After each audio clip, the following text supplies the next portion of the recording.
સુરત મહાનગરપાલિકા દ્વારા વર્ષ 2026-27નું બજેટ રજૂ કરવામાં આવ્યું છે, જેમાં શહેરના વિકાસ માટે અનેક મોટા વાયદાઓ કરવામાં આવ્યા છે. જો કે વરાછા રોડના ધારાસભ્ય કિશોર કાનાણીએ આ બજેટમાં રજૂ કરાયેલા મુદ્દાઓ સામે લાલાંક કરી છે. સુરત મહાનગરપાલિકા દ્વારા વર્ષ 2026-27નું બજેટ રજૂ કરવામાં આવ્યું છે, જેમાં શહેરના વિકાસ માટે અનેક મોટા વાયદાઓ કરવામાં આવ્યા છે. જો કે વરાછા રોડના ધારાસભ્ય કિશોર કાનાણીએ આ બજેટમાં રજૂ કરાયેલા મુદ્દાઓ સામે લાલાંક કરી છે. આ બજેટમાં રજૂ કરાયેલા મુદ્દાઓ સામે લાલાંક કરી છે. તેમણે મ્યુનિસિપલ કમિશનરને પત્ર લખીને જણાવ્યું છે કે કાગળ પર જે આયોજન દેખાય છે તે જમીની સ્તર પર સાવ અલગ છે. તેમણે શહેરને હેપી સિટી બનાવવાની વાત પર કટાક્ષ કર્યો છે. બજેટમાં સુરતને વર્લ્ડ ક્લાસ હેપી સિટી તરીકે પ્રક્ષેપિત કરવામાં આવ્યું છે, પરંતુ કાનાણીના મતે વરાછા જેવા વિસ્તારોમાં લોકો પ્રાથમિક સમસ્યાઓથી ત્રસ્ત છે. જ્યારે રહેણાંક વિસ્તારોમાં શાંતિ ન હોય અને ગેરકાયદેસર પ્રવૃત્તિઓ ચાલતી હોય ત્યારે હેપી સિટીનો વિચાર માત્ર કલ્પના બની રહે છે. ચોક્કસ ઝોનિંગ પોલિસી ન હોવાને કારણે જ્યાં લોકોએ રહેવાનું હોય ત્યાં હવે કારખાનાઓનો અવાજ અને પ્રદૂષણ વધી ગયો છે, જેનાથી સામાન્ય જનતાનું જીવવું મુશ્કેલ બન્યું છે.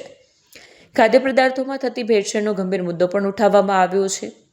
તંત્ર દ્વારા કોઈ કડક કાર્યવાહી કે સજા નથી હોવાને કારણે અસામાજિક તત્વોને મોકળું મેદાન મળી ગયું છે, જે સીધી રીતે લોકોના સ્વાસ્થ્ય સાથે ચેડા છે.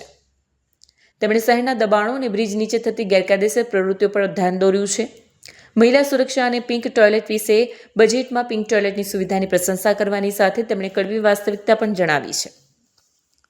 પિંક બીઆરટીએસ બસોની માંગ કરી રહ્યા છે, પરંતુ તંત્ર માત્ર પાયાની સુવિધાઓમાં અટવાયેલું છે અને મહિલાઓની મુખ્ય માંગણીઓ પ્રત્યે દુર્લભ સેવે છે.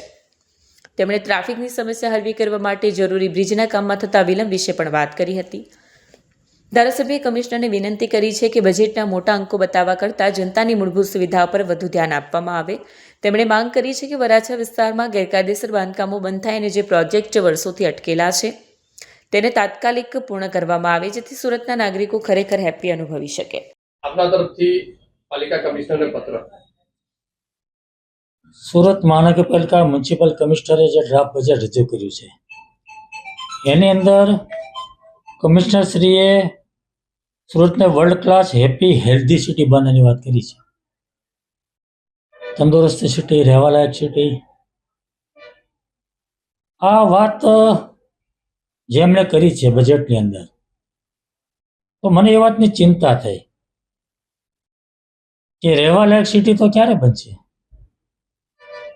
સુરત શહેરની અંદર દર વર્ષે ખાડીપુર આવે છે. લાખો લોકો હેરાન પરેશાન થઈ જાય છે. બે ઘર થઈ જાય, ઘર છોડી ભાગી જવું પડે છે.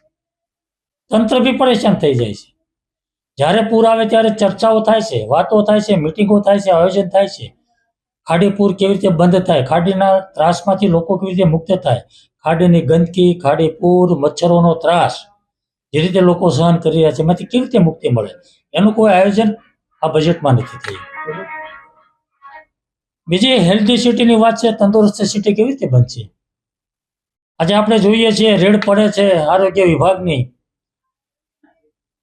બેફામ નકલી ખાદ્ય પદાર્થો, ભેળસેળ પદાર્થો બની રહ્યા છે અને લોકો ખાઈ રહ્યા છે. કાર્યવાહી શું થાય છે? રેડ પડે, દંડ થાય, સેમ્પલ ફેલ થાય, એકાદ દિવસ કદાચ પોલીસ કેસ કરે કોઈકમાં તો એકાદ દિવસની અંદર જામીન મળી જાય, છૂટી થાય, ધંધો શરૂ થાય છે. કઈ દુકાન બંધ થઈ, કોના ધંધાઓ બંધ થયા ડુપ્લિકેટના. એટલે હેલ્ધી સિટી કેવી રીતે બનશે એની કોઈ ચિંતા નથી. મારો વરાછા રોડ 45-50 વર્ષથી 50 વર્ષથી રહેણાંક વિસ્તાર છે. બેફામ રીતે કોમર્શિયલ બની રહ્યું, ઇન્ડસ્ટ્રીયલ બની રહ્યું છે. જ્યાં લોકો 45-50 વર્ષથી રહે છે એની અંદર ગોડાઉનો બને, ઇન્ડસ્ટ્રી બને, દુકાનો બને, કારખાનાઓ બને. કેવી રીતે લોકો રહે છે? આજે વરાછા રોડને લોકોને વરાછા રોડ છોડીને ભાગી જવું પડે એવી પરિસ્થિતિ નિર્માણ થયું છે. કોના પાપે થયું છે? લોકો કેવી રીતે સુખીથી રહી શકશે? કેવી રીતે રહેવાલાયક સિટી બનશે? અમારા પ્રશ્ન. મહિલા સુરક્ષાની વાત થઈ છે. પિંક ટોયલેટ મહિલા સુરક્ષા માટે સારી વાત છે, કંઈ વાંધો નથી. પરંતુ વર્ષોથી હું કહું છું કે સુરત મહાનગરપાલિકાની ચાલતી બીઆરટીએસ બસ અને સિટી બસની અંદર મહિલાઓની સુરક્ષા નથી. અનેક વાર છેડતીના બનાવો બને છે, વિડીયો વાયરલ થાય છે. તો મેં અનેક વાર કીધું છે કે મહિલાઓ માટે બસ અલગ હોવી જોઈએ. એમાં કોઈ મહાનગરપાલિકાને ₹1નો ખર્ચો નથી. કામરેજથી સ્ટેશનના રૂટની 50 બસ ચાલે છે, 10 બસ એમાંથી મહિલાઓની બનાવવાની છે, મહિલાઓ માટે અલગ. એમાં કંઈ ખર્ચો નથી, કંઈ નથી, છતાં પણ થતું નથી. મહિલા સુરક્ષાની વાતો કેવી રીતે થાય છે? ખાલી ટોયલેટ બનાવથી મહિલાઓની સુરક્ષા બની જશે? તો આ વાત જે મારી છે, જે મુદ્દાઓ છે, એ બજેટની અંદર સમાવેશ નથી થયો. એટલે બજેટની અંદર સમાવેશ થાય અને એનું આયોજન થાય અને એનું વ્યવસ્થિત આયોજન કરી એનું નિરાકરણ થાય એવી મારી આ વાત છે.